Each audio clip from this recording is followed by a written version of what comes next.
And here we go. We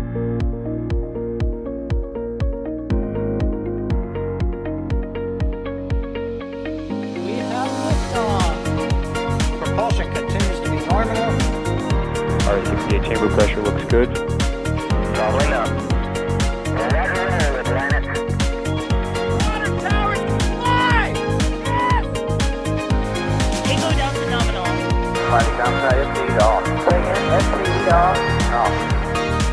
It's orange! 145. Oh my god! Oh my god! Decollage. Look at this! Put that in the big bag, 343 unfolds to go. Indeed. We rise together, back to the moon and beyond. This methane will be igniting with the flare, correct? Yikes. You dead? Sure. We don't need any more of these.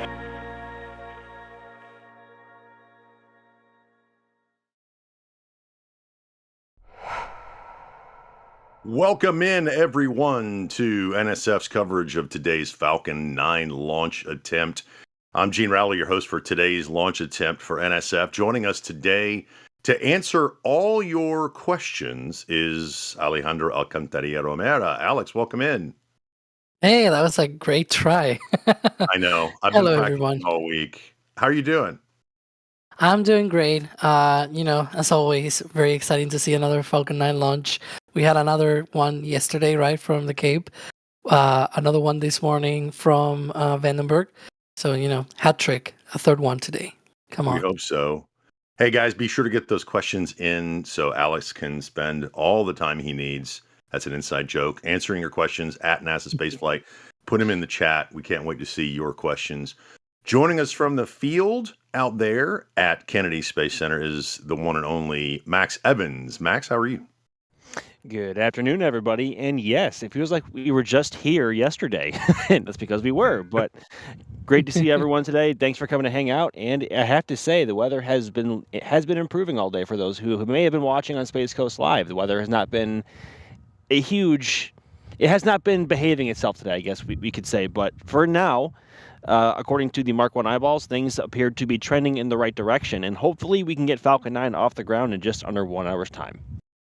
We appreciate you having your calibrated eyeballs out there in the field, bringing us some amazing views from your camera. We appreciate it. Operating today in the behind the scenes, behind the magic curtain, are Jay Keegan and Chris Atherton. Welcome aboard, guys. It's going to be a lot of fun. Just real quick, I want to mention, if you guys haven't noticed, Alex has been doing some great interviews with some leaders from the European space arena, and they are phenomenal. I can't say enough about how great these interviews are. And if you're interested, he recently interviewed the CEO of High Impulse. And Alex, I don't want to steal any thunder from you, but I want to invite everybody to go watch those videos. There's some really cool things happening that they don't want to miss. Alex, do you want to add anything to that? I think they're incredible. Yeah, and of course, that's just, that was the second one. We're going to have a lot more in the next few months. They're a lot of fun. NSF bringing you some great content from around the world with these launch providers. This is a Falcon 9 launch. We're looking at a shiny white booster at LC-39A, planet Earth, Kennedy Space Center. This is carrying a couple of O3b mPOWER satellites for SES, and we're going to talk about those a little bit later.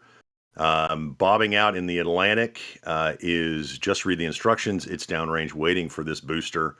These satellites are going to medium Earth orbit today, and they are going straight east if we can get this launch off, if the weather cooperates. The payload mass for today is somewhere around 3,400 kilograms, and for those that care, go ahead and put it in chat. This is not a stubby nozzle. As Max said earlier, the weather has kind of been hit or miss today. Earlier on the streams, we saw a lot of rain. Oh, there's the weather today. So again, earlier today, the rain was coming in pretty hot and heavy, and Starbase Live, as Max said, was kind of just grayed out at times when the entire rocket and the whole launch pad just kind of went away. Space Coast Live. Sorry, Space Coast, not Starbase. If you're watching Starbase, it's a beautiful day in Texas. Space Coast Live was great out from the weather today, and I actually pulled the weather information up earlier. I was looking through it, just watching the clouds roll through.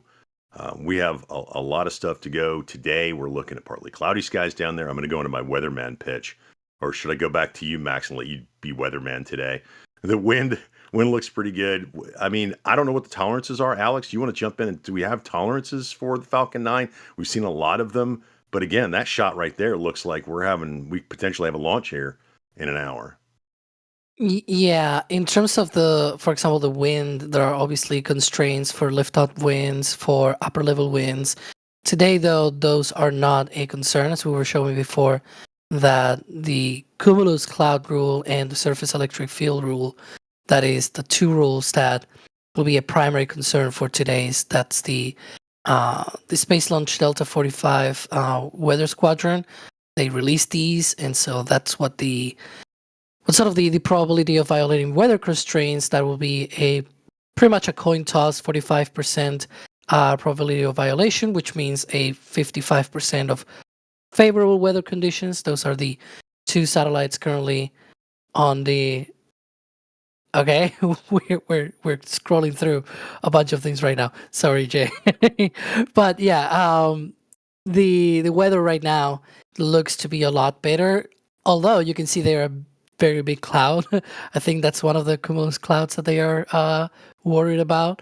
Of course, if that is not there at lunchtime, then they'll have a very better chance. Yep, and we're looking at that right now. T-minus 52 minutes. We can already see some venting from the transporter erector. They're chilling some lines, you think? What are we doing there, Alex, with that little puff on the T&E? Yeah, that is common. What they do is they essentially pre-chill a bunch of these lines, and then at T-minus 20 minutes, that's when we see that vent for the full chill. Essentially, this is sort of like the beginning of conditioning. We see a very similar thing, for example, for the MVAC engine chill. They do a preconditioning before liftoff, and then during flight, they do the actual engine chill. Also, we see that with Starship and Starbase stuff and everything. Yep. We were hoping to get this one earlier today, but the weather wasn't cooperating, so they have pushed this right to the very edge of their window at 1726 local, 526 in Florida. So we'll see what happens. I see a lot of great questions coming in just right off the bat for you, Alex. We're going to hold off on those for just a minute because there's a lot of stuff going on right now in Florida. And I wanted to jump over and talk first about New Glenn. While we're waiting for this, I do want to talk about New Glenn. What are some updates that we're seeing on the New Glenn testing real quick? Max might be able to better tell because he's local to there, but for now, I've not seen any more testing since last week, I believe. So we're waiting. Dave Limp, the CEO of Blue Origin, he said they were approved to do some tanking testing this week before a hot fire test, but unfortunately, we have not seen any activity. Have you seen anything, Max, over there? Not more than you guys have seen on the Cape cams, unfortunately. And as you said, Dave Limp tweeted out that they have been given clearance for taking tests ahead of their much anticipated static fire test with all 7 BE4s on the bottom of New Glenn. But we have not seen really any more activity in the recent days. I know last week was a flurry between both flare stacks going nuts, the lights coming on and off. Our cameras were on 36 like hawks.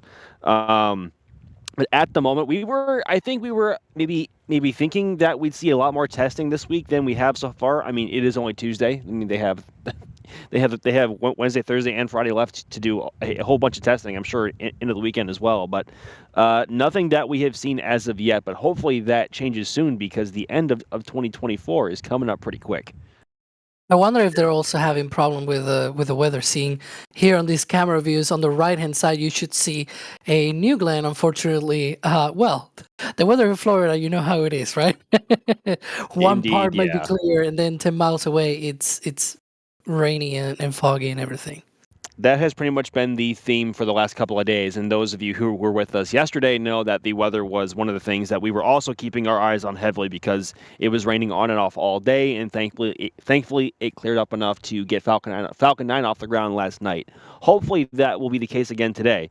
But yeah, it has been a very questionable day for weather. The past couple of days actually have been very questionable for weather, which is not usually, that's not usual for this time of year because normally when we don't have an El Nino going around, this time of year for Florida is the best time for weather. It's a little bit cooler. We get a lot more sunshine. The clouds aren't as abundant. We get a lot less rain. That's why so many people love coming here in the winter. It's just because the weather is a lot more pleasant. And also it's a haven for those trying to escape the cold up north. So, but of course, it still does rain. We still get a lot of clouds. It is Florida. We are borderline tropics here. So that remains one of the key factors to be green for a rocket to get off the ground here pretty commonly. Thank you, guys. Yeah, hopefully that weather will hold out. In 48 minutes from now, we will see a Falcon 9 launch. Speaking of questions I mentioned earlier, get your questions in at NASASpaceflight. Pete J. Alex wants to know if there's any empirical evidence that proves that you are capable of sleeping, or do you just recharge at a docking station? No, I do sleep. I've actually been a bit sleepy these past few days, but I just sleep when there's nothing going on. Yeah, I thought that was pretty good. That was way to go, Pete. I like that one. That was pretty good. And we do have a lot of great questions coming up, and we're going to get to them right now. We'll talk about those. Let's talk about, first of all, this one. Not really a question, but Steve just wants to say he got his Flight 6 patch. Superb quality. I wanted to say I got mine as well. They are coming in. They are fantastic. They're shipping.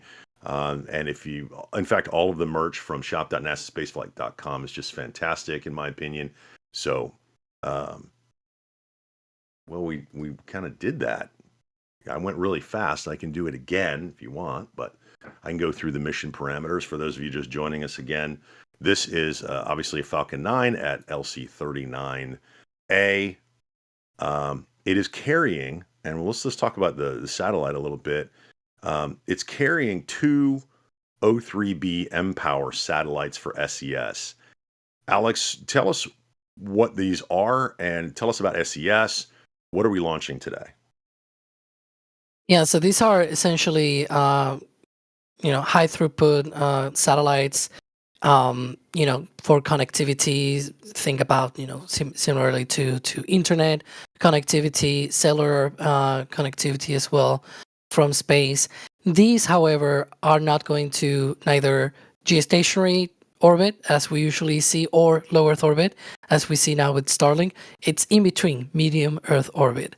And in fact, these are going to be orbiting at 8,000 kilometers in altitude, although Falcon 9 today will not insert those directly into that orbit. They'll be launched into a transfer orbit, so to speak.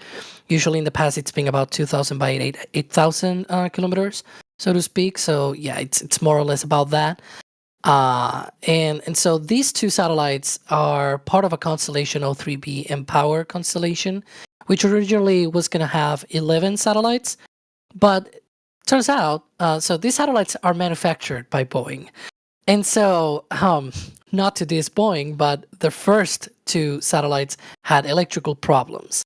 And in fact, you can see there those satellites arriving, and this photo, my theory is that they staged this photo because it's right next to the Starliner facility at KSC, and they don't need to go through that to get to the places that they need to get the payloads and everything into the fairing. But yeah, and so these are the satellites arriving to KSC, and these satellites, the first two that they launched, they saw electrical problems. They had they were tripping, power trips and everything. They launched a second pair, and it still had the same issues. They found out a way to be able to avoid those, or sort of like recover from those power trips. Unfortunately, those power trips kind of, degrade the satellites, unfortunately. So instead of being 11 satellites, now it's going to be 13 satellites. They're building another couple of them This is the fourth pair of vehicles, of satellites. So the third one that they launched without modifications. So they launched the third pair, I think it was last year or early this year, and they launched those essentially unchanged, but they had some modifications to the operations to avoid power trips. Now they seem to have controlled that. But of course, instead of controlling the issue, you kind of have to solve the issue, right? And so these satellites, these two that are launching today, are the first ones that are being sort of a redesign of the satellite to avoid those power trips. And future satellites of the O3b mPOWER constellation will be changed as well. The next launch is scheduled for mid-2025. That will be carrying 3 satellites. And then there will be another launch towards the end of 2026 that will carry the extra 2 satellites that they have been building to sort of, complement the ones that are degrading from the first few launches where they've discovered those power issues. But yeah, hopefully this time they work. And that's sort of the schedule there. You can see those satellites launches and everything. And there's also like a bunch of other satellites that SES has in store. Astro 1Q, for example, is launching on a Falcon 9 as well in 2027. So that's, a neat thing to also point out, I guess, because there's a bunch of other launches that they have in the plans. SES is a very well-known customer for SpaceX. It was actually the first one that was not NASA that launched on a Falcon 9. That was SES-8. And I guess one that was launched into a geostationary orbit that was not going to low Earth orbit, essentially, because it was also Cassiope from the Canadian Space Agency. But yeah, so SES-8, 9, 10 was with the first reused Falcon 9 booster. And I don't know if maybe we want to talk about this, because now that I said reused booster, have you taken a look at that booster? Beautiful. It's shiny and brand new, isn't it? Yeah, right? It's a new booster for today, so that's really interesting. And it's a new booster that now joins the fleet. We think it's B1090. Of course, the proof will be when it comes back on the drone ship, right? And we get our folks down at Florida, maybe Max, will be going out there and capturing the booster number, because they have the numbers sort of like below the grid fins, right? Not exactly below, but sort of down the booster a bit. And so we'll be able to see exactly whether it's 90 or its other number. But while the booster and the second stage, of course, that's always new. The fairing halves are not new, or at least one of them is not new. It's actually old, really old.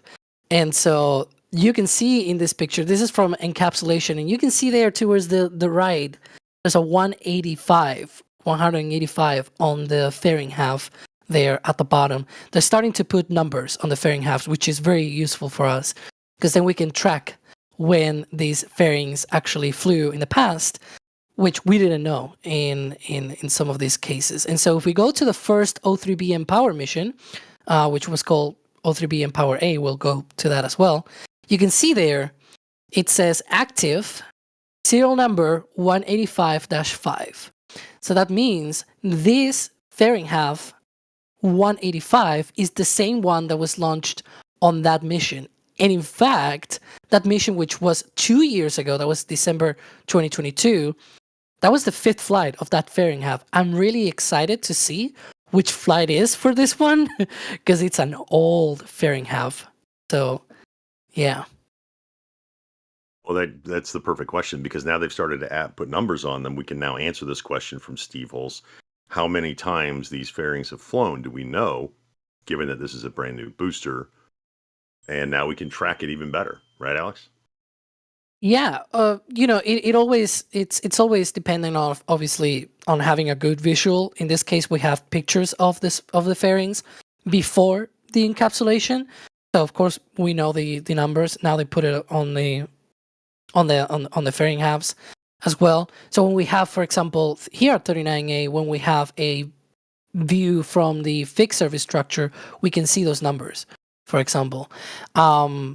In the case of 40 launches, though, or for PAT 40 launches, we may be able to see them when they come back on Doug or Bob. For this mission, by the way, they're going to be recovered, and that's going to be Bob for today's mission. So sometimes we'll have to see after the mission is actually completed, sort of like this booster, where we think it's B1090, but we'll have to check when it comes back what's the number. But yeah, that's one of the exciting things, that there's still some hardware being reused. We don't know exactly the number of flights, but we know it's a very old HAF. Another neat thing that I should mention is, so far it looks like odd fairing numbers look to be for the active HAF, essentially the one that is with the mission logo on it, with the SCS logo today, if that will be sort of opposite from this point of view. The HAF that we can see that is closer to the T, that's the passive HAF, those look to have even serial numbers, which is very interesting. That's a little bit of piece of things that we're tracking now that we know some of these numbers. And by we, you mean you. Well, no, there's other people that are also tracking these things. It's not just me. It was a joke. It was a joke. Coming up on T38, let's bring up you just switched it, but let's bring up the timeline, because we know kind of what happens as we get closer to certain things happening. Alex, take us through this timeline as we just passed T-38. Yeah, so right now they should be getting ready for that go for propellant load. One of the, they do a poll with operators to check that all the conditions are good for propellant load. As we've seen, things like electrical fields and everything like that, having high numbers on that would not be a good thing. Having, potentially power trips, right? Which is what we're talking with the satellites, but that will be sort of on the ground.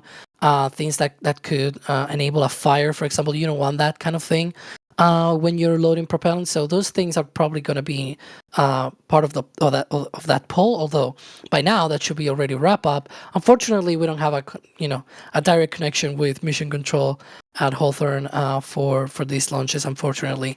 But if they are go for that propellant load in about less than 2 minutes, that'll be the start of propellant load on the first stage, both RP1 and liquid oxygen. And on the second stage, that'll be the RP1 alone. Few minutes later, at T-minus 20 minutes, that's going to be the chill down of the liquid oxygen lines. That's going to be the T-minus 20 minute vent.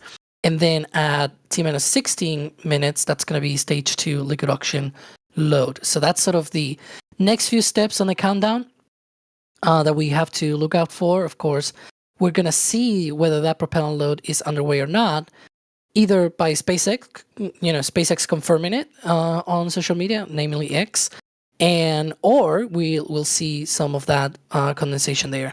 It's a new booster, though. We'll see. Maybe Max out there in the field will have a better view than us, because obviously there's a bit of we're looking through a camera, right, instead of directly with our eyes. But that's sort of the thing that we usually try to look out for that frost, that condensation, those vapors coming off as they load liquid oxygen on the booster. But again, it's a new booster, so maybe it's going to be a bit harder to see. And speaking of the boosters, one of the questions that came in from Methane Man was, how many active Falcon 9 boosters does SpaceX have right now with them putting out new boosters?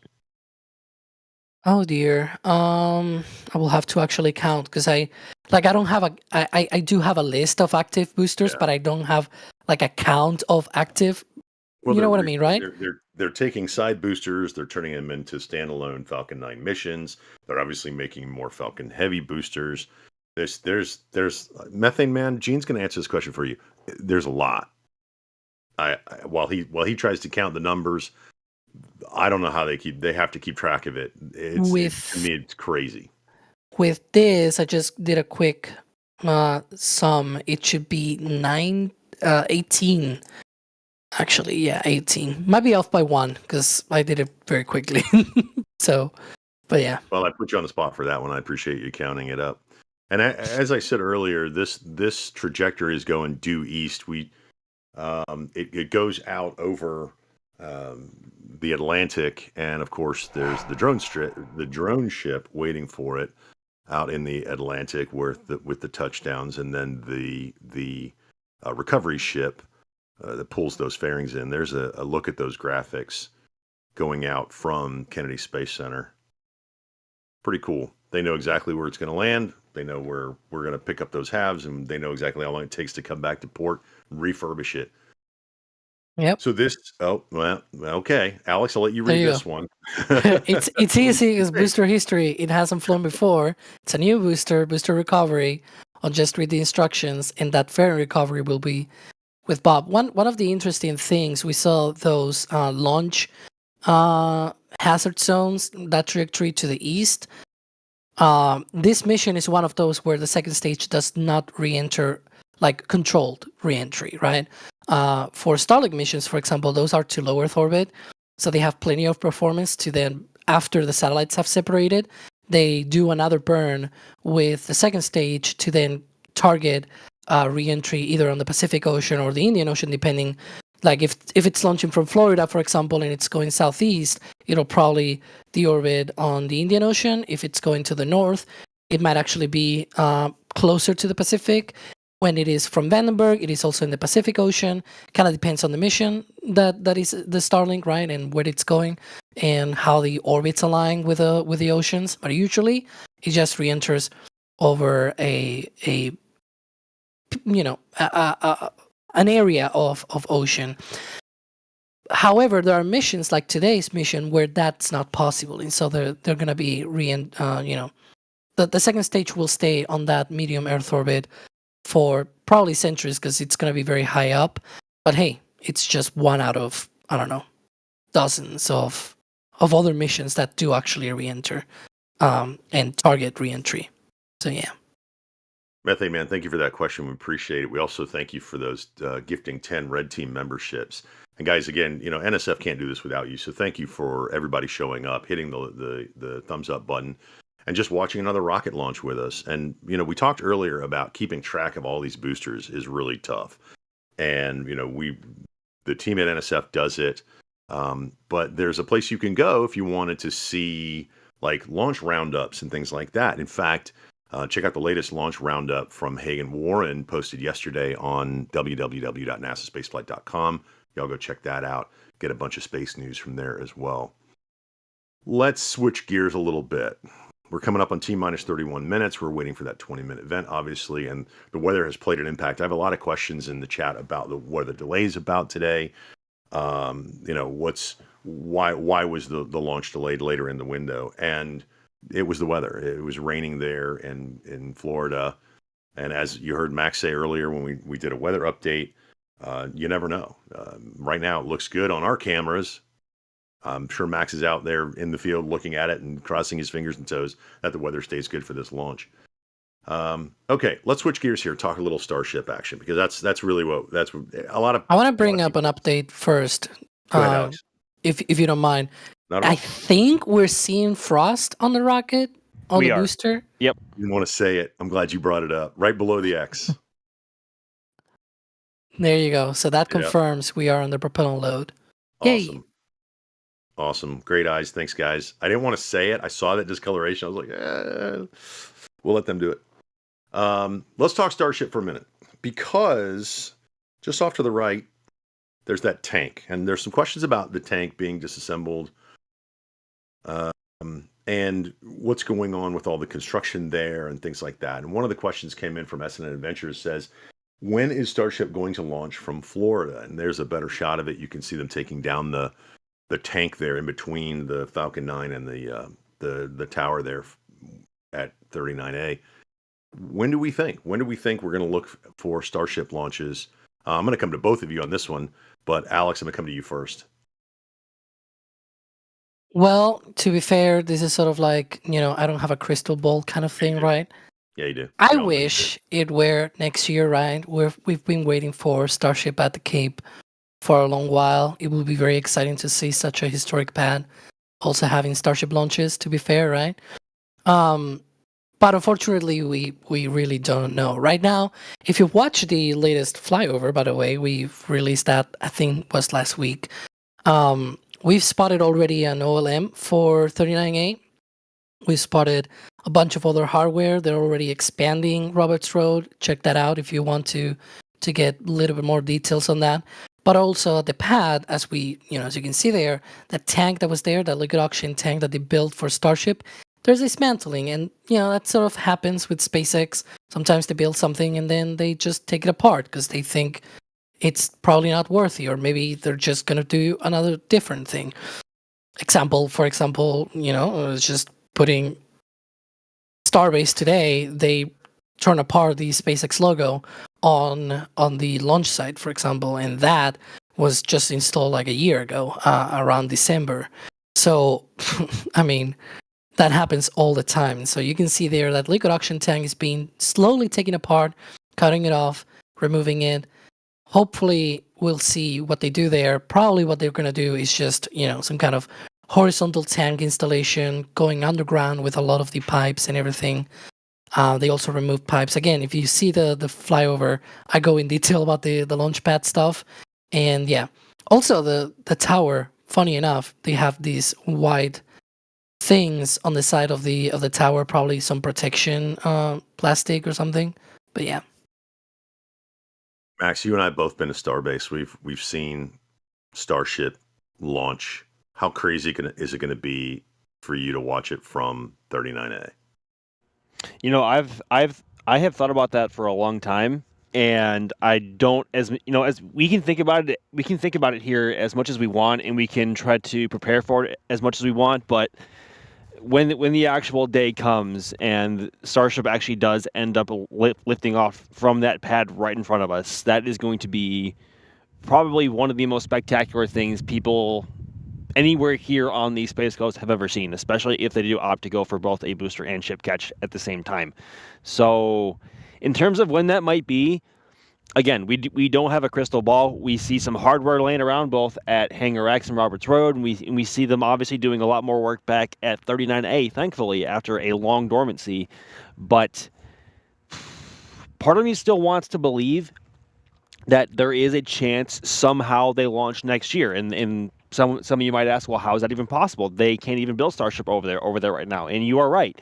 They are currently in the process of expanding the property line over at Hangar X and getting the land cleared to begin construction of various facilities over in that area and beyond. Because of course that is only the first phase of the Hangar X and Roberts Road expansion. So, well, and if they can't produce Starship over there currently or at this point in time, well, that then raises the question, couldn't they just ship over a booster and ship from Starbase? And there might be a way to do that. That might still be in the card. That might be in the card somewhere, and that might end up what they end up doing for all we know, whenever they end up flying. So, part of me still wants to say, like, maybe late second half next year. But I think more realistically, 2026 would be the earliest that we could see a Starship Super Heavy full stack vehicle fly from the launch pad right in front of us. But we never know. I could be dead wrong on that, and it could happen a lot sooner. We don't know. Weirder things have happened. Well, I want to be standing right next to you when it does. I hope you can, Gene. I want to see you giggle and laugh and scream, or just be in awe, because it is one of the most spectacular sights to see, especially from this close, because the largest and most powerful vehicle that we have seen launch from the press out over here to this point has been the SLS, the space launch vehicle or the space launch system launch vehicle used for Artemis 1 and Artemis 2 coming up in April 2026.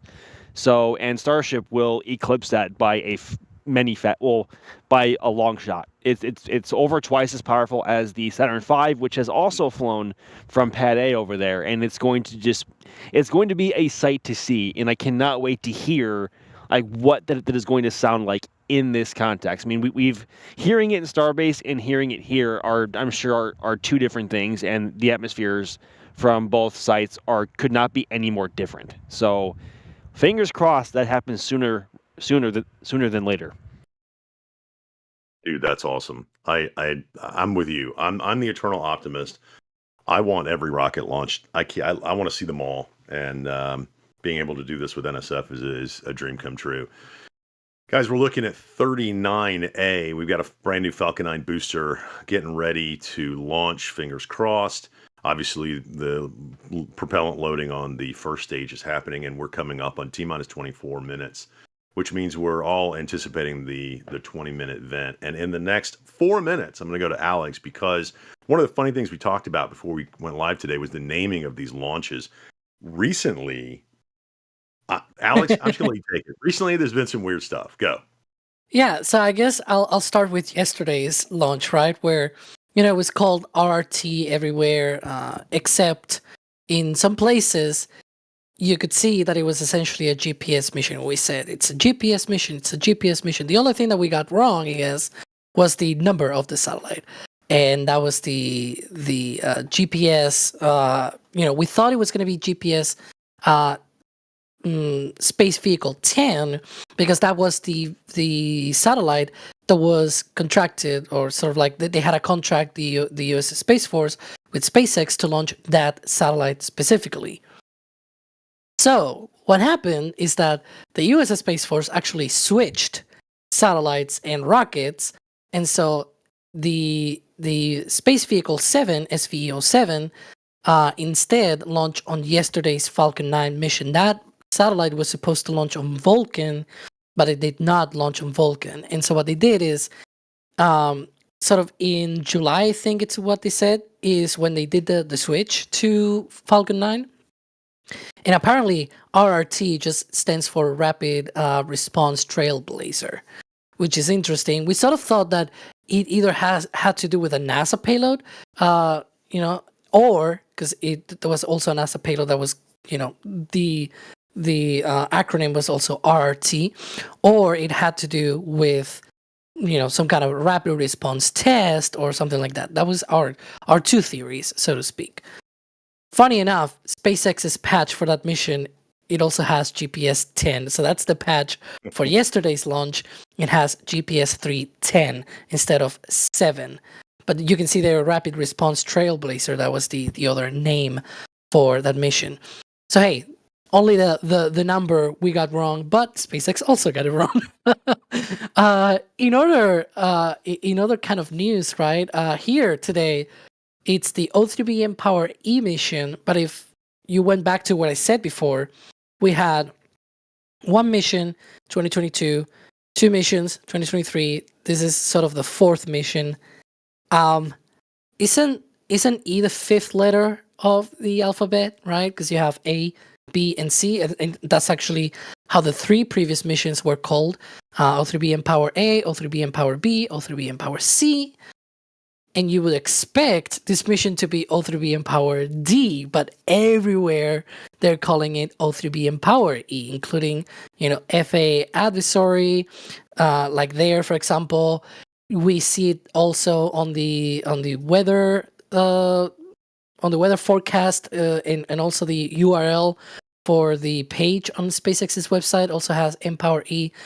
So we don't know what it is, why it is E and not D. It could be that they don't know how to count, but it could also be one of these shenanigans where they sort of rearrange the order of launches, right?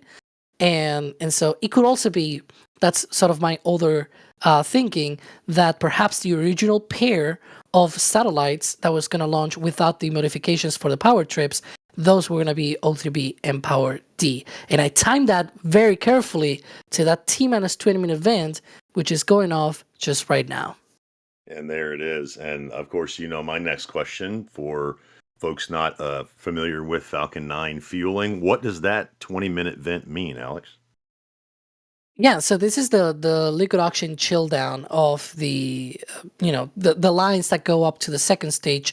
They load RP1 and liquid oxygen. RP1 is already completed, that load on the second stage, but they are preparing for that stage 2 liquid oxygen load. You can see there on the timeline on the left. And in order to prepare for that, they need to condition those lines. There's going to be a lot of cryogenic, very cold liquid oxygen going through that, and of course they need to condition that. And so that's why you see that vent that is gaseous oxygen escaping through the Stromback. That is completely normal. And one of the things that we can see as well it's sort of our wind indicator, right?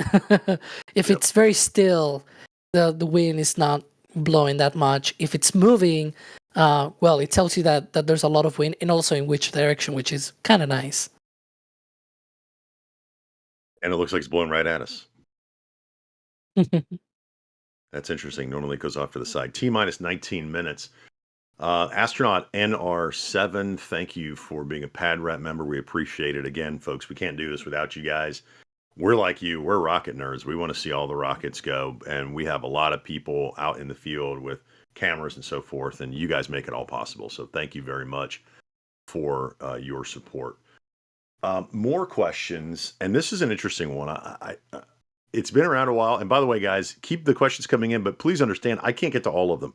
There's so many questions. We're not going to be able to get to all of them. So if you had to blame somebody, blame me for not getting to your question. So this one came in earlier, and I kind of want to stay on the Starship talk as we were talking about Starships from Florida and more launches next year. We all watched the Flight 6 test, and their payload was a banana. This is an interesting question from Joshua Wheeler, who asks, if Starship used a full complement of fuel to lift a banana, how would they ever be able to lift 100 tons to low Earth orbit with the same amount of fuel? Alex?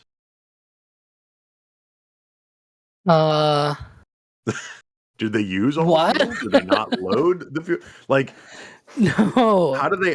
That's to me the logic question. But we all know the goal is 100 tons to LEO with Starship. No, so what they do is they just have like they don't fully load the booster, for example. It's more like 90-95% that they load. The ship, I think it is actually loaded almost completely. But yeah, and they also vent a lot of the liquid oxygen and liquid methane as well. And when they reach orbit, when you see the gauges on the launch webcast from SpaceX, they also have not a lot of like when you see that, you see maybe like a 5% of the propellant or something. Like 5% of the propellant on Starship is a lot. it's a lot of propellant actually. And so when you see that, it's actually a lot of mass that you're carrying into that. It's not an orbit, but it's a sort of orbital trajectory almost. For those of you just joining us, you're looking at a brand new shiny booster at pad LC39A. This is obviously a Falcon 9 launch. We're going to get into some statistics. That's hard to say. We're going to get into some statistics here in a second about the Falcon 9 launches for 2024. But this is carrying two O3b mPOWER satellites for SES. It is launching from LC39A. And I'm Gene Rowley, by the way. For those of you just joining us, we've got Alex, who's answering all the great questions that are coming in on chat. We've also got Max in the field and Jay and Chris behind the curtain, making all of the views possible for you guys. This one's going to a medium Earth orbit, and earlier we talked about, the second stage on this is not going to be re-entering. So this is one of those missions where it will naturally do what it does, goes into a parking orbit, something like that, decays over time. Alex will say that. He'll correct me. It's nice having smart guys in the back channel, because when I don't know something, they're immediately yelling at me like, that's wrong, Gene. And I thought I knew a lot about rockets. And when I talked to Alex, I realized I don't really know that much. So it's nice to have Alex on the stream. Again, this is going straight east. It's carrying about 3,400 kilograms, not a stubby nozzle. And when we talk about the number of launches, there's a graphic of where it's going out into the Atlantic and bobbing out there downrange is just read the instructions, waiting to catch this booster, which we think is booster 1090. We'll know after we get some nice soot on that booster from its first reentry. Also, Bob is out there going to pick up the fairings. And didn't you say earlier, Alex, that one of these fairings flew on the first O3b mPOWER launch? Yeah, that was 2 years ago, almost to the day. If you give me like 1 second, there we go. Yeah, that was December 16th, 2022. So almost 2 years. And yeah, even that day, that was its 5th launch for that fairing half. Fairing half serial number 185. So yeah, and that's the one that is closest to the Stromback, by the way. And let's talk about some statistics, because Actually, the the other one. cadence for SpaceX has been just crazy this year, with the number of Falcon 9 launches and also the Starship launches. This is what, 130 something for this year, right? Yeah, this is the 133rd launch of the year. So, and that includes Starship. So if you only count Falcon 9, which weirdly enough, SpaceX only counts Falcon 9, or rather Falcon 9 and Falcon Heavy, this will be the 129th for Falcon. And their target for this year is 136. They had to revise that, of course. Originally was 148. They had a few mishaps in the summer, and so they revised that to 136. We are 6 launches away from that. So after this, actually 7 launches, I guess. After this, we'll need those to go off before the end of the year. We'll see. They seem to be on track. Let's hope there are no more delays. And it's interesting that today marks the anniversary of the flight at Kitty Hawk, which was the first heavier than air sustained powered flight for 12 seconds or something. And today we're launching a Falcon 9 in hopefully just under 13 minutes to medium Earth orbit. Thank you very much, Bideford, for gifting 10 Red Team memberships. Seriously appreciate that support coming in. And also want to thank some folks for sending in their questions, because Alex is sitting back there twiddling his thumbs waiting for questions. But, you know, NSF has some amazing content. All of you guys watching know this stuff. And one of the things that we talked about earlier was the interviews that Alex is doing with some of the European space launch providers. But for those of you that are interested in cameras and some of the technology that we use here at NSF and that other folks use, there was a great interview from NSF's own Jack Beyer live from the ISS with Don Pettit. And if you haven't seen that, go check it out on NSF on YouTube. It's out there. It's a lot of fun to watch live from the ISS. We want to thank NASA for setting that up. And I think Jack did a great job. Alex, were you feeding him questions during that one, or are you just sitting watching like I was? No, there was a lot of tight constraints in the time, so of course we were not able to be feeding those. That was a ton of fun, though, watching it from the ISS. Thank you, Inkstar, for becoming a launch director. Thank you so much for that. Let's find some more Falcon 9 questions, because, you know, we're watching a Falcon 9. We've got less than 12 minutes to go in the fueling of this. Are we going to see, here's a question from, I'm going to mess up this name, PG Gamer Elevators. Are we going to see a jellyfish today? And Max, I'm going to throw this one to you. I don't think so with the clouds, but you're out there. I'm not. What do you think today? So with the current T0 of 5:26 p.m. falls about 3 minutes before local sunset, which means it's going to be absolutely beautiful out. Hopefully, we might not get some direct sunlight on the tower or the rocket, but as it ascends, Falcon 9 will be flying back into the glorious warm sunlight, and that will begin to contrast very nicely against a darkening sky, but not quite dark enough, I believe, for a full jellyfish effect in the sky. And for those who aren't familiar, what we call a jellyfish is when a rocket ascends or launches within probably 30 to 40 minutes, sometimes longer, either before sunrise or after sunset. And essentially, the rocket is flying back into the sun's rays, flying back into the sunlight, and the exhaust particulates emitted from either Falcon 9, Atlas 5, Delta 4, Starship, whoever. Mostly, we see this mostly from vehicles with either carbon-based fuels like RP-1, like Falcon 9 or Atlas 5, and vehicles that use solid rocket boosters, because the exhaust particulates are larger and can therefore reflect light better. And so what that means is, against a very dark sky, with the rocket being in daylight, the the exhaust plume in the exhaust expansion is very, very, very bright. Sometimes orange, sometimes blue, but more often than not, it's white. But that contrasts against a very dark sky and looks a little bit like a jellyfish. So that's why we call it that. But I think we are launching a little bit too soon, in this case before sunset, to get that full effect. But assuming these clouds don't get in the way too much, because of the way the sun is behind our backs, we should have a good view of it going downrange. So not quite the full effect, but we should still have a great view today. Alex, and you've got an update on this launch, right? Yeah, so currently it looks like weather is no-go for launch. There are clouds to the northeast, but they may clear. That's the hope, that they may clear by the T-minus 5-minute time of the last weather briefing before launch, essentially. Another thing, now, because we were talking before about the fairing halves, now we know actually the number of flights for that very old fairing half. It's the 22nd flight of that fairing half, importantly, there as well. The other one is a bit newer. It's only just the second flight. And those are going to be recovered downrange by the recovery ship Bob in the Atlantic if this does go. Yep. Which will, we all want it to.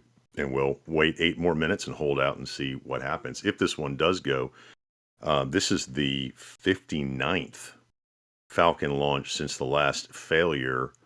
And Falcon 9's overall, if I'm reading this right, 411th orbital flight. Is that right, Alex? There's some stats on the screen. Yeah. Yeah, those are the stats for today's mission. Again, that number of launches of the year for SpaceX, that counts also Starship. Those 4 amazing Starship launches, of course, and also the 8th launch of the month. We're December 17th already on the 8th launch of the month. There's still a bunch more left just this week alone. So very exciting times that we're living. And as you can see there, 59 launches already since that failure that we had in July on that Starlink 9-3 mission. Lots and lots of launches, as well. The 96th launch from O3b by SpaceX. Lots of interesting stats for today's mission. Definitely. Yep. We're at T-minus 7 minutes. Max, I'm going to send you out into the field. Get us some great shots, okay? I will certainly do my best. Thank you very much, gentlemen, and I will see y'all on the other side. Enjoy the launch. Yes, sir. Let's talk about that recovery ship real quick. Alex, a couple launches ago, we were all watching the booster come in for recovery, and we saw water splashing all over have they upgraded these drone ships recently? Yeah, so we actually covered this on the flyover, on the KC flyover, where Just Read the Instructions seems to have been modified with a deluge system of sorts to probably reduce the wear and tear. We think it is that the reason, of course. We'll keep an eye on a short of Gravitas, and maybe also, of course, I Still Love You, if they get those upgrades. There was a month gap in between launches supported by Just Read the Instructions, and it seems that it was during that month when they did that upgrade on the drone ship. So maybe we see, a short of Gravitas also going down by, for a month or so. That's probably going to be undergoing upgrades. Hopefully those upgrades, help reduce the wear and tear, reduce the refurbishment, all of the major maintenance times that they need to do every now and then. If that's reduced, then they can upgrade their cadence. They can go and launch more times. How close to T0 is the second stage fully loaded at T-minus 5 minutes and 30 seconds right now? Is it fully loaded already? It's very close. It's about 3 minutes from completing the propellant load. So right now we are at T-minus 5 minutes. The first stage and second stage tanks pressurized for Stromback retract. The Stromback will retract about 30 seconds later. Then the liquid oxygen load on the first stage will be first at T-minus 3 minutes, and at T-minus 2 minutes on the second stage. The RP1 load on the first stage should have wrapped up by now. That should have already been done. So RP1 is completely loaded on both stages. Just waiting for that liquid oxygen load on the first stage first, and then on the second stage. And hopefully we'll get to the startup at T-minus 1 minute. And we, at T-minus 4 minutes, we just passed that final weather go, no-go call. Do we have an update yet from SpaceX on the weather? Waiting for that.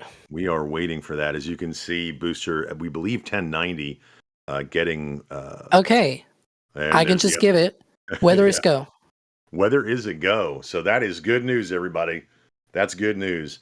And for those of you that see this booster and you're like, wow, that booster looks really white. It doesn't look like an expected booster with the soot coming that we're used to seeing down the sides. That's because this is a brand new booster.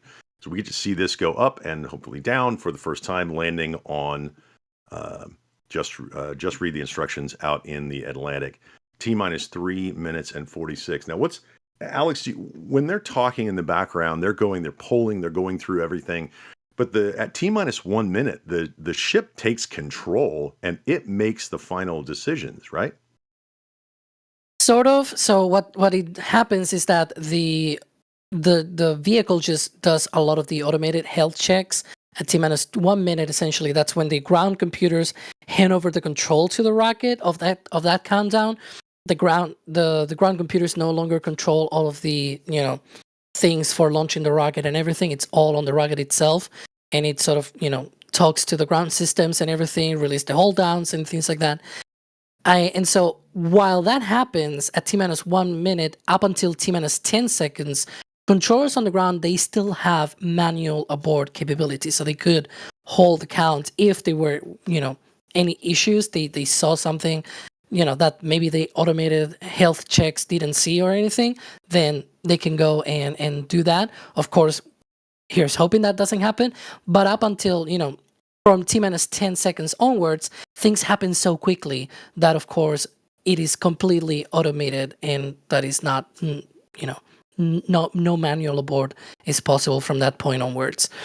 By the way, stage 1 liquid oxygen load is just complete, and we should have the vent from the Stromback as it wraps up also on the second stage. So when we see that coming back, that'll be the end of propellant load on Falcon 9. We'll see that Strongback, also called the transporter erector, tilt back just prior to launch. And inside the fairing halves is obviously the payload, 2 O3b mPOWER satellites, weighing about 3,400 kilograms. That's not stressing this rocket at all at 3,400 kilograms. What the Falcon 9 can lift, what, Alex? Well, in terms of the mass itself, it's not a huge amount of mass. They've launched, Starlink launches are the heaviest ones, where they carry more than 17 tons in some of them. Mm-hmm. It is the issue, I guess, or sort of, the reason why we're going to a drone ship landing today, for example, is because it is going to a medium Earth orbit. It is not going to low Earth orbit. If this mission were going to a low Earth orbit, we will see like an RTLS. It will go with stubby nozzle and things like that. We're not expecting that today. RTLS, for those that don't know, is return to launch site. That's when it comes back and lands at landing zone 1 back at Kennedy Space Center. And we're coming up at T-minus 1 minute, where the ship will sort of take autonomous control of it, and they are ready to launch. So we're under 1 minute. Talk us through, Alex, what we're going to see right prior to launch. Obviously, the deluge system, and what else happens? Yeah, so right now they are already on startup. So the launch vehicle computers are, controlling the countdown. One of the things that they're doing right now, those tanks are pressurizing for flight. I just heard go for launch, by the way. That's good news. That's great. We're going to see that vent coming back. We're going to see some deluge. We're not going to see the rainbirds, though. Those are going to come up after liftoff. So the engines ignite, rocket lifts off, and then the rainbirds come up. So they have another type of deluge in the meantime. But here we go. And right after this, brand new booster takes off with its 2 satellites to a medium Earth orbit going due east. We're going to pause and hear some great rocket rumble through our camera, through our microphones in the field, and experience the great video from our tracking cameras. And here we go. And liftoff. We believe booster 1090 going to a medium Earth orbit, carrying those 2 O3b mPOWER satellites. And we'll listen in.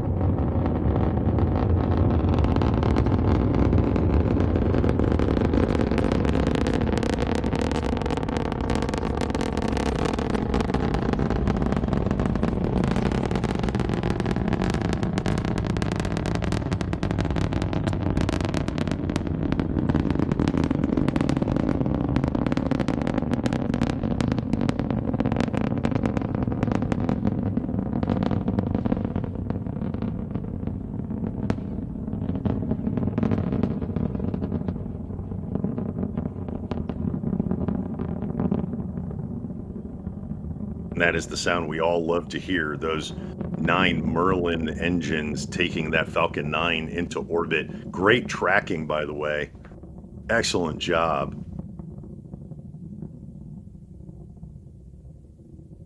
As the Falcon 9 ascends through the clouds, you're going to see that plume expand as it goes up into the atmosphere. Look at that shot, Alex. That's great.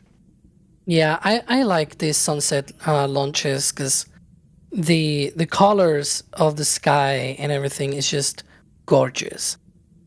Yeah, I agree. And as it comes up, we're going to see, as that plume expands and we come up to MECO, we're going to see a lot of things happen pretty fast. We have the main engine cut off. And Alex, what happens after that when we go through this launch? Yeah, so right now we are looking for that MECO, main engine cutoff. That will be the shutdown of all 9 Merlin engines, separation of the stages, and then engine ignition on the MVAC. That's an So we'll interesting see. shot, that zoomed in shot, tracking the rocket.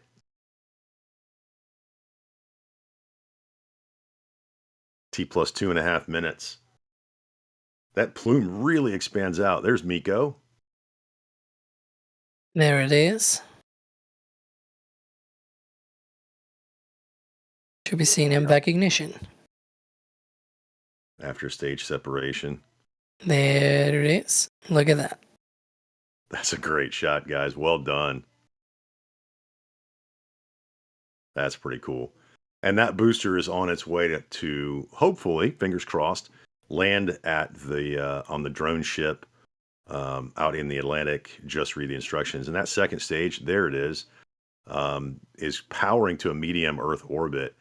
What Alex, what's the difference between a medium Earth orbit, low Earth? We hear a lot of LEO, but we don't hear a lot about the medium Earth orbit. We do hear a lot about like geostationary transfer orbit. What's a medium Earth orbit?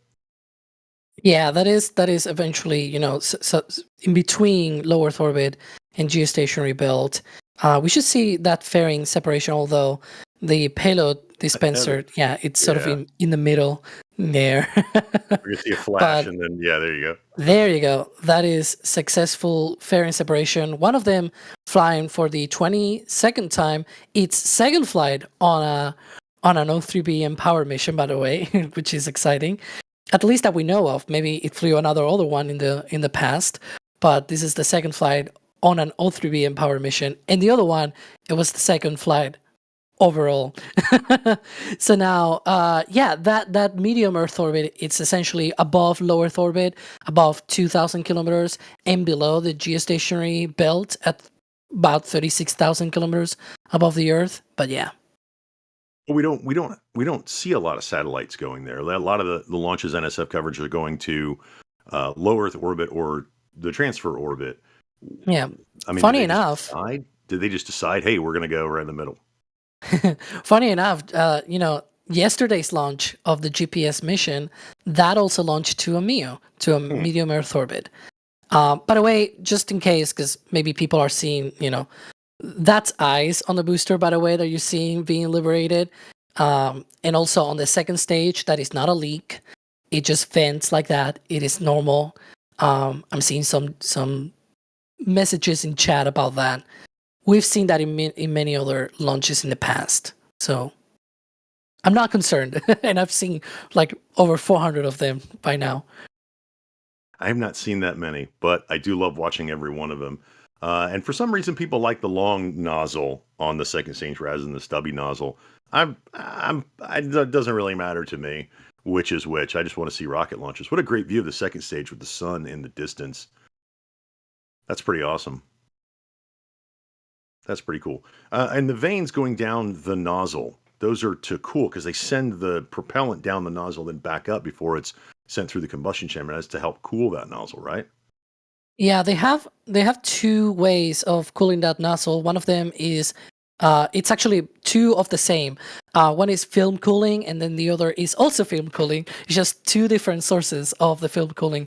One of them is with just fuel, right, being sent through the combustion chamber, so that you see those streaks from being cooled, but also the gas generator exhaust is rerouted and used as a film cooling for the nozzle. Essentially, film cooling essentially is having a protective layer of less hot substances, either the propellant, the fuel in this case, or the exhaust from the gas generator, which is much colder. It's still hot, but much colder than the main combustion chamber. And on the left side of your screen, you can see that booster coming in, just about to start its entry burn, and there it goes. And it starts with one engine and then goes to 3. Now, why do they do that? Yeah, we think it has to do with the forces and how the fuel is settled at the bottom of the tank and things like that. And essentially, firing one engine first, making sure that everything is settled, and then firing the other 2. And then you can see that shutdown is also the same, shutting down the outer 2, and then finally the center one. We see a very similar thing with Super Heavy as well, where they ignite first the 3 center engines, then the outer 10 engines for landing burn, right? And then they shut down the other way as well. So yeah, now you can see there the speed. It's going through the night side of the Earth, as you can see there, going into the nighttime side of the Earth, and going through re-entry. You'll see the grid fins, moving. That speed is already going down using atmospheric drag to slow down. And you're going to start to see those hypersonic grid fins start to work, and as it's aiming itself toward, just read the instructions out there in the landing zone, you can really see that speed in the lower left-hand corner just burning off as it screams through the atmosphere. Now, it's going really fast. Don't think it's not. That re-entry burn does slow it down a lot, but the vehicle itself coming in and those fins really do slow it down. And speaking of the opposite, because you can see on the right-hand side, the MVAC engine has shut down. This is very sort of the opposite of what happens on Starlink missions, where the MVAC engine shuts down after the landing happens. There you go. That's a landing burn. Landing burn. And that's a single engine. And then right before it lands on the drone ship, when hopefully we'll get some drone ship cam action, we'll see those deluge systems. Yeah, going the deluge. Those grid fins working. There's the drone ship. You can see the vapor and the water on the camera. Yeah, the camera's covered in it. Yeah. I like that they modified the drone ships with the deluge systems, just, upgrading and making everything. So there you go. Can't see the numbers yet, but we think that's the first landing. Yep, first landing for booster 1090. Nice. 1090. And there's the payload on its way to a medium Earth orbit, and then those will be deployed. Very cool. I love that shot with the sun in the background. Look at the right in the screen. You see the plume. That's lit up by the sun. That's really cool. Orbital sunset, baby. Yeah, gotta love orbital sunset. Max, how was that launch? Pretty good, huh? With how often Falcon 9 flies from Slick 40, it's easy to forget just how punchy Falcon 9 sounds from here, from LC-39A. That was ridiculously punchy and just, oh my goodness. Beautiful as always, of course. And sunset launches are always a treat, and the audio we get is phenomenal as well. Actually, if somebody wants to grab one of the KSC cams and point it toward the VAB, the exhaust cloud from Liftoff is actually heading right toward the VAB right now. I see it flowing over that way. But regardless, that side note, easily distracted. Beautiful as always. We say it all the time, and it sounds incredibly cliche, but it never gets old. It really doesn't. Gets old. It never gets old. I know from watching so many of these that NSF has done, it never gets old. I want to watch all of them. I can't get enough of it. So Alex, as we watch this, the left-hand side of the screen obviously is that coast phase for this second stage. And does it look like a Dalek from Doctor Who? Am I the only one that sees a Dalek? Please tell me that I'm not the only one. It's a bit weird, yeah. But yeah, those satellites need the wide payload adapter. In fact, they're cutting the stream precisely because they're not covering that, because you cannot see the satellites. Covering payload deploy and everything will be very silly, I guess. At that point, the strongback is retracting, And are they just purging the lines up and down the strongback now? Is that the vent we see? Yeah, they do those pushbacks of clearing all of the lines and everything, getting rid of all of the remaining liquid oxygen. But yeah, good mission so far. Hopefully they get that deployment in about a couple of hours from now. Still not mission success, but so far so good. That'll be in a couple of hours. So that was the Falcon 9 launching from 39A at KSC, carrying two O3b mPOWER satellites. Thanks everybody for joining us for that. Obviously, we are going to have some awesome replays from the field cameras that we have from the assets down there. We've got so many questions stacking up, and I know people are like, "Gene, answer my question."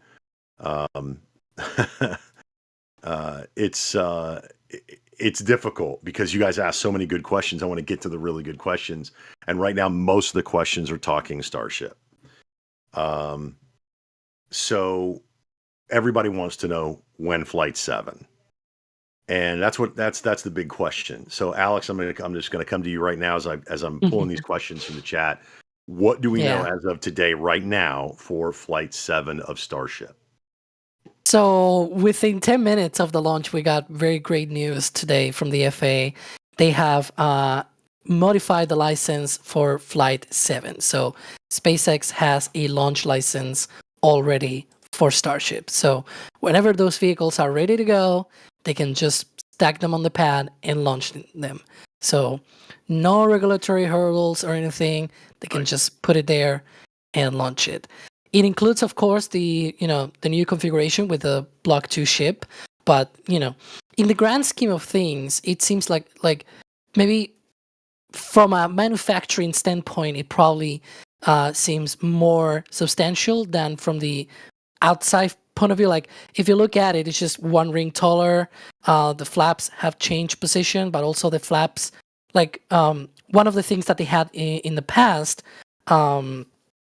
is that for example, if the ship aerodynamic flaps fail during flight or during re-entry and things like that, that will not have been a condition to trigger a mishap investigation. Like, there were certain things that will not be triggering a mishap investigation if everything else before that were to be good. So, for example, a failure of the heat shield, a failure of the flaps, and things like that. That was for Flight 4 and 5, and excuse me, not the other way around. For Flight 5 and 6, sorry, and also for Flight 7 now as well. So Flight 7, sure, they changed the heat shield, they changed the flaps, but those conditions still exist. So those changes in the grand scheme of things do not affect public safety in the eyes of the FAA, at least for this regulation. They don't affect that much. And also in the terms like, it has more propellant. Well, yeah, but it's like a couple 100 tons more compared to, say, stretching the booster like they're going to do on Block 2, where it's going to be like 800 or even 1,000 tons more propellant. Like, in that case, then it's a bit more substantial and things like that. Overall, they did not seem to need any other, initiate consultation with the Fish and Wildlife Service. None of that was needed for authorizing this license modification.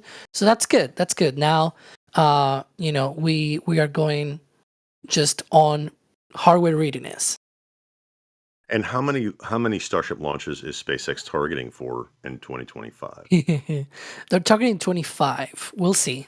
We've They all are not approved to do 25 a year, though. Currently, they're only approved for 5 a year, but they're working on it as well. That regulatory side of things is also progressing. So we expect that to happen, probably in early 2025 when they get that approval, and then they can, launch quickly after that. Max, you got something to say? He's like, no. I mean, put me on the spot for that one. What more is there to say? I mean, I'm a bit lost for words, and honestly, I've just been focusing on a whole bunch of different factors. I have not been able to keep up with all the news breaking on X right now, as we've seen with Starship, because I've been focusing on the stream. 25. Max, I'm with you. I'd love to see 25. Whether they get approved for it, I just want to see every one of them. It's going to be a heck of a cadence to keep up with. And a lot of folks in chat are asking the question. VS asked the question, is it possible to launch from Starbase to catch in Florida? Sean Patterson asked almost the exact same question. Would it ever be possible for a super heavy booster to take off from Texas and land in Florida, or be caught in Florida, to use the right terminology, if they don't do a boost back burn?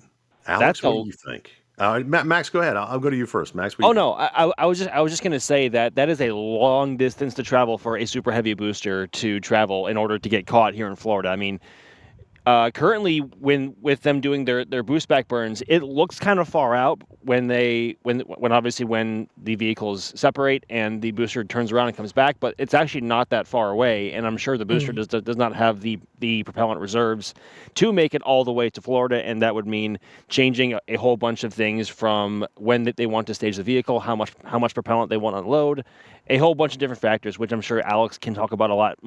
Can talk about a lot more, but that is a long way to travel for a booster, even with the V2 extension. Yeah. Alex, what about you? And then we'll go to some replays. What do you think about that? Safe to say that will be a very long shot, and no pun intended there. A lot of people don't realize how far away Starbase is from 39A and Florida in general. It's about 1,000 miles away. The longest distance that a booster for Falcon 9 or Falcon Heavy has ever attempted a landing, that was the center core for STB-2. That was about 1,300 kilometers away, so under 1,000 miles. It got cooked. and it actually had to fly about 3 kilometers per second of speed at staging. So when it separated from the second stage, it was going at 3,000 meters per second. Super Heavy only goes 1,500, 1,600. So it will be like twice the speed at staging. They don't have the capacity to do that with Super Heavy. And in the future, they will have even less capacity because the ships are going to be getting bigger and relative to the booster. So that means the booster will actually stage lower and closer to the pad, which will be great for RTLS, but not for this purpose. And that's their plan. Launch it, catch it back on the tower, and put another Starship on top of it, launch it, right? Yep. Speaking of launching. Yeah, I mean, how many boosters per ship, or how many ships per booster, I think is what we talked about. This, Alex, which shot is this? Or Max, which one is this? From the restaurant, right? Yeah, this is Fleet Cam. There it goes. From Rusty's. And Rusty's provides a great view. Look at that. Very empty port. If you're familiar, with Starbase Live, I was about to say, this should look familiar. Usually there's some boosters being taken off drone ships up and through the clouds. Some people mentioning in chat like the overflight of Florida. The space shuttle also overflew the US. Dragon overflies the US. Today we had a re-entry of a Dragon over the US. So. And this one is there you go, the launch. The media press site, right, Max? Yep, this looks like one of the bot cameras on top of the hut roof. That's awesome. Sure does make a big cloud.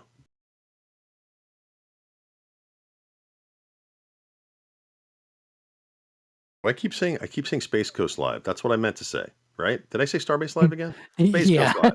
Space Coast Live. Fleet Cam. Sorry, guys. Gene, I'm so used to watching. It's so funny you said that. And I think it was around the time of Flight 5. I think I tweeted a picture and I went to plug Starbase Live, but my muscle memory kicked in and I plugged Space Coast Live on on a Flight 5 tweet. So I was like, oh, wait, no, that's not right. And I'll be honest, I'm guilty. I watch Starbase Live constantly. I just do. It's probably why I keep saying it. Space Coast Live, obviously available for these great views that you're seeing now. And also, don't forget McGregor Live if you're interested in some rocket testing, some engine testing. Look at that. That's like out of a movie. That's fantastic. That's why these launches so close to sunrise and sunset are such a treat. Gorgeous. There's so many different colors in the sky. The light is nice and soft depending on where you are. It's just an absolute. It's eye candy. That's what it is. Yeah, it really is. And I love it how it goes out and then you have this big cloud. and then they refurbish it, and back we go. Now let's get some engine audio on this one. And now remember, it will take a few seconds will. for the audio to hit the camera, but here we go. There's liftoff. And a strung back goes way back, doesn't it?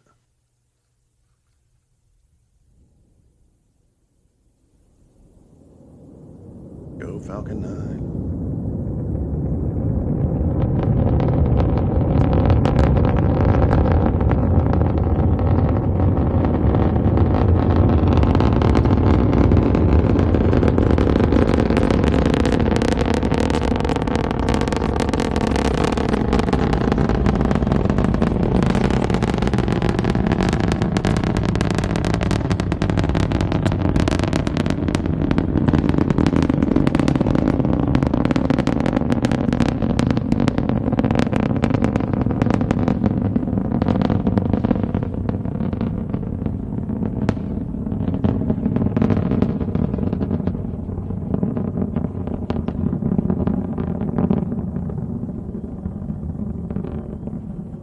I love that sound. Man, the crackle.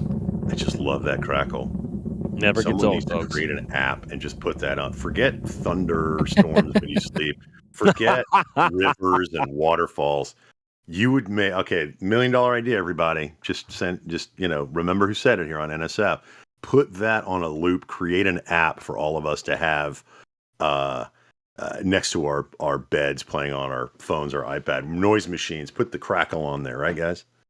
If anything, like have it set up to have it playing as if you're listening from like 20 miles away, where you still have the rumble, but it's obviously not as violent, but it sounds a lot more like thunder, which might make it a lot easier to fall asleep to. So I would Gene, use that. That is a great idea, actually. $1 million idea. Crackle ringtone. Yeah, methane. All right, guys. Thank you guys so much for watching. I mean, I can't thank everybody who became a member during the stream and stayed a member, and these Capcom members and launch directors and everybody. And look, this is some of the stuff that you get to see on NSF just as a member, just playing around. I mean, what do we call that CNC cam earlier? We were talking about it. There's something about watching did he take the brush off? Oh, he was digging earlier. Now he's fine tuning. That's DOS. This is what you get to see, right? That's playing with things. And I think this also has sound for the members. So speaking of cool sounds. Yeah. In the member Discord, when you become a member, you get access to the member Discord. And you're going to see NSF crew members popping in and out. There's DOS's thumbs up. He gives us the thumbs up. We'll be popping in and out. And just so you know, this is live. You can go to the member stream right now and just kind of hang out with DOS and watch him as he works his magic on the CNC machine, building frames and building things that he deploys and NSF deploys to the field to bring you all of the camera angles and the tracking shots and all that stuff. Like on Flight 6, he was on the roof with me, and he had his Xbox controller wired up to the camera, and it was like magic. And this is what he does, is building this. And as a member, you get to join the Discord and you get to see stuff like this behind the scenes. So much behind the scenes. Alex, what were you gonna say?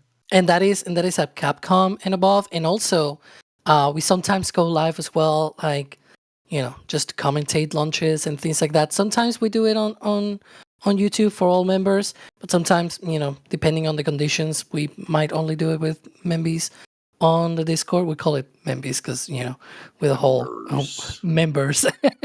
And so, informally we call it members because it's like, members, Glenny, and things like that. But yeah, we have fun talking to members. We do have a lot of fun in the member chat. And remember, guys, everything you do helps us out, right? Go on to shop.nasaspaceflight.com. I'm wearing my Raptor shirt from the Thrust collection right now. And just getting the patches, hitting the thumbs up, just everything. And level 2 on nasaspaceflight.com. I mean, everything you do is appreciated. So I know some people are like, no, don't call it Glenny. I'll call it New Glenn, I promise. But everything you do is appreciated. It brings you the views like this and allows us to do what we do, is hang out with you guys and do rocket launches. So thank you very much. Mark, thank you for becoming a Red Team member right now. We appreciate that. Now get over there to that member stream and have some fun. This was a lot of fun. No, I'm not saying it. No, I'm being yelled at. Say Glenny. Say Glenny. Officially, it is New Glenn. I will not say it. So wait, Gene, you won't say Glenny, but will you say New Glenn? Like Noogglin? To be honest, New Glenn? I don't like that one either. New Glenn is what Gene's gonna say. I think we are getting played out on this subject. They're like, get rid of. Guys, Alex, I want to thank Alex. Thank you so much. You did a lot of talking, answered a lot of great questions. Thank you so much for joining me on this one. I appreciate it. It's been a pleasure. And there's a lot of things coming up, lots of launches, lots of live streams, and of course, lots of other videos as well. We may actually go out with one of these for the license so that people get a wrap up, so they understand what it all is about. But yeah, a lot of great content is already out there for you to watch, and new content is coming with the cadence. And we couldn't do this without Max in the field, out there with the camera, the man behind the camera tonight. Appreciate you, Max. Thank you so much. Of course, and thank you very much, everyone, for coming to hang out with us for one more Falcon 9 launch, and hopefully we will have a few more coming your way in the coming weeks to close out 2024, but we will see you next time. All right, this is for Ryan Caton, and just keep watching NSF for all your Glenny action. There, I've said it. I shall never say it again. God, he said it. I didn't want to say it. What are we playing out with? I want to say thanks to Jay, our operator behind the scenes. We couldn't do this without those guys pressing the buttons and bringing you all the graphics and everything. And also Chris, who is there with Jay remotely learning how to do it, and just another great asset. All the great folks. Don't forget, guys, hit up our socials, NSF everywhere, NASASpaceflight.com, and all the other stuff. We appreciate all of you guys. We're gonna get out of here with some cool video. Until next time, I've been your host, Gene Rowley. Remember, dream big, keep your eyes on the stars. We'll catch you next time. And here we go.